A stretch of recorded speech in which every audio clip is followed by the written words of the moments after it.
Hello again, Dave Wilson back here with you again for video number 2 of our launch for my new book and multimedia product. The first P of launch video number 1 was all about your perspective.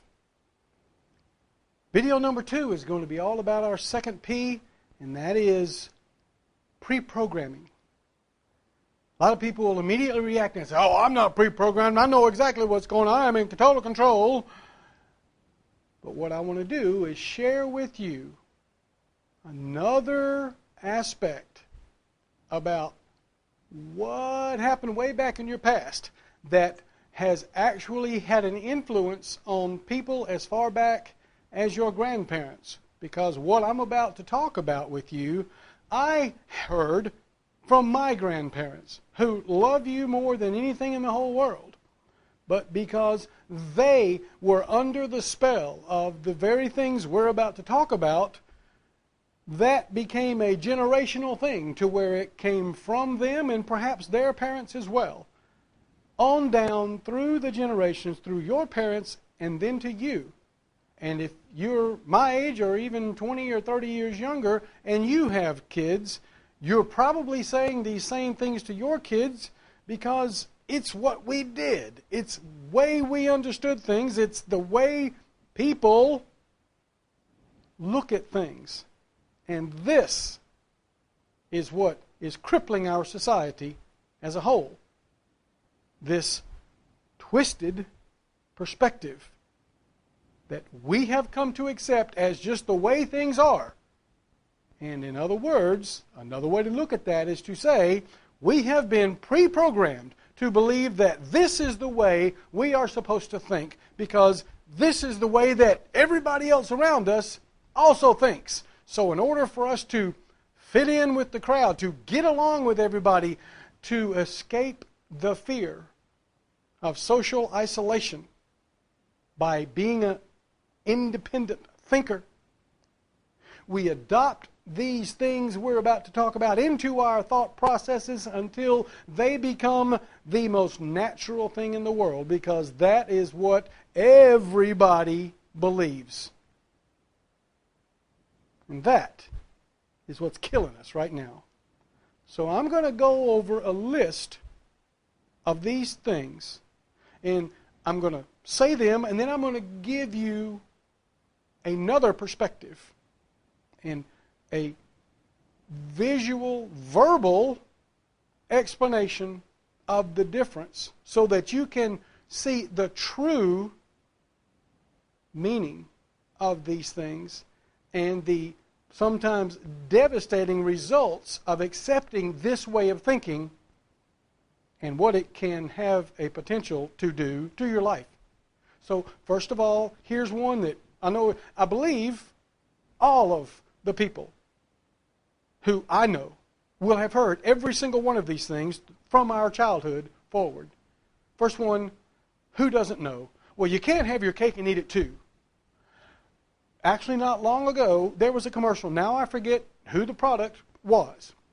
But at the end of the commercial, they were leading up, and everything's great. This product will do this and that. And the woman says, "You mean I can have my cake?" And the guy finishes her sentence, "and eat it too." Like, that's such an amazing thing. Oh, our product will do this for you. Otherwise, you're never going to be able to have your cake and eat it too. Well, why can't we have our cake and eat it too? In other words, why can't we have something good happen in our lives and still enjoy that? Why would it have to cost us anything to have something good happen in our lives? You can't have your cake and eat it too. You can't be successful and enjoy your success. Why not? How about this one? Don't count your chickens before they hatch. Why not? You're telling me that no matter what happens in the world, all of these things are all capsulated up into this one little bitty thing that says, don't count your chickens before they hatch. In other words, don't expect anything new or good or better than now in the future until you can hold it in your hands. And that brings back a quote that basically says most people are afraid to say that, well, I don't know if I can do that until I know how to do it. But the sad part is most people won't try because they're afraid they'll fail because they don't already know how to do it. So you're killing yourself before you even step off the train. You've given up before you even try, because in your mind, with this point of view, you're already destined to fail because you aren't able to have in your hand the very answer that makes this happen. Well, Einstein didn't know how to do half of what he did. You know, it took him years to perfect his theory of relativity. And he would sit for hours because he was so frustrated because he wasn't able to figure it out. So we now have all of these things coming against us saying that none of this stuff will work. Well, how about this one? Careful what you wish for, you just might get it. Well, I hope so. I mean, I'm wishing to change the lives of millions. What's wrong with wanting to do that? I'm confused. Why would you not want me to wish for something good? Because, it's inevitable. It's never going to work. You're always going to fail sometime in the future. So why even put forth the effort to try? Careful what you wish for. You just might get it. Well, I wish to make a change to millions of lives. Why is that a bad thing to see myself doing that in the future? What is wrong with wanting to have my dreams come true when the best way to go about doing that is to visualize myself making them happen today and working my way towards making that happen? I'm confused. How about this one? The grass is always greener on the other side of the fence.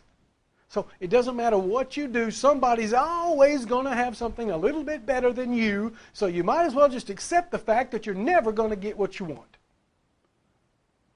What are we teaching our children? Bend over, take it, because you know you're never going to be able to have what you want. We have been telling our children for decades that it doesn't matter what you do, we're just ordinary people. We're never going to be able to have and do and be the things we want to be because that's just the way things are, and you might as well just accept it.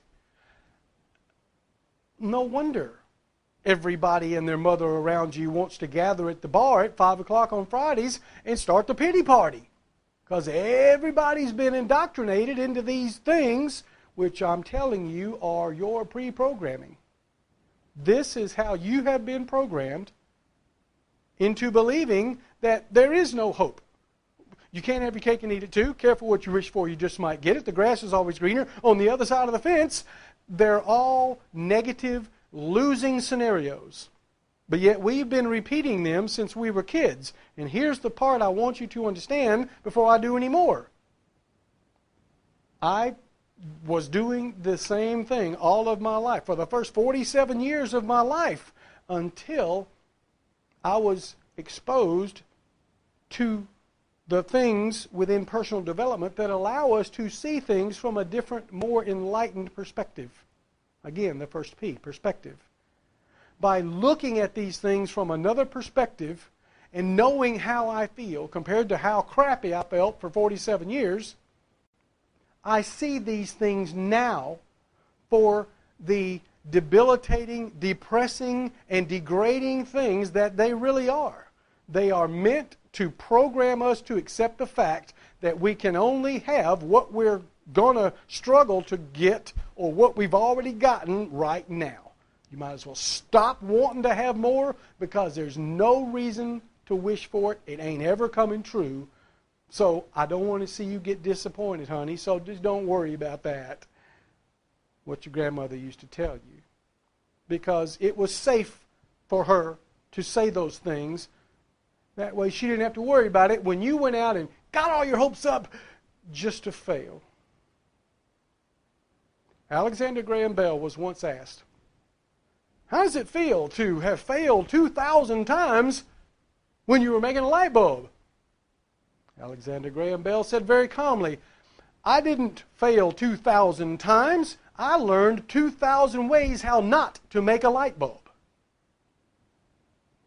His enlightened perspective allowed him to elevate his thinking above the mundane thoughts of people who believed things like these expressions, and allowed them to control everything about their lives. Their own possibilities and the possibilities of anyone else are based upon what they believe, based on these. So let's do a few more. A bird in the hand is worth two in the bush. So in other words, what you can hold in your hand, you can say you have. So although there's a wonderful opportunity right over there, waiting for you to come take advantage of it, it doesn't matter. Have faith in what you have in your hand. Be satisfied with the mundane, apathetic existence that you have. Don't see some future event as something to shoot for because it's all smoke and mirrors. There's nothing there because you can't put your hands on it. You don't know how to make that happen right now. So why are you even thinking that that's something you can have? Because I want it. Because I'm willing to do what's necessary to go get it. So why would you line up around the corner to tell me that I can't have this when it's just right over there? And if I put forth the mental effort and work for finding solutions, there's no reason why I can't have that. 3 more real quick. Good things never last. It's lonely at the top. And money is the root of all evil. If you know anything about the Bible, you know that that one comes from the Bible. But if you know anything about the Bible, then you'll know that that is not what the Scripture says. The Scripture clearly says the love of money is the root of all evil. But in order for us to be able to justify that there's no reason or no effort given that's going to justify trying to get that money, when you get it, it's going to turn you into an evil person. You're going to be just like all those rich, obnoxious people who never help anybody. Or it's lonely at the top. You realize that that plays upon your fear of social isolation. You're going to make it all the way to the top. You're going to become a fabulous millionaire, and then nobody's going to want to talk to you because you're going to abandon all your old friends. No, what really happens is your old friends abandon you because you are trying to grow and your mind expands. And as your mind expands and your possibilities are greater because your vision is wider, you see more opportunities begin to fall in your lap while they're still sitting at the pity party crying over their beers about how terrible life is and how they're never going to get anywhere. They're not going to want to see you find success. So it ain't you going to be leaving them behind, to put it bluntly. It's going to be them not accepting the fact that you are doing what they're unwilling to do. How about this one? Good things never last. So let's not, honey, please, don't go out there and do all these really good things, because when they inevitably fail, you're going to be stuck, and I don't want to see you get in pain. Last one. You know, all that personal development stuff is just too difficult, and that wouldn't work for me. Well, of course, that translates into I'm just too lazy to get off my butt and go do anything about it. We're pre-programmed. I want to help you break that. We're going to take this step by step and dig into this so much deeper.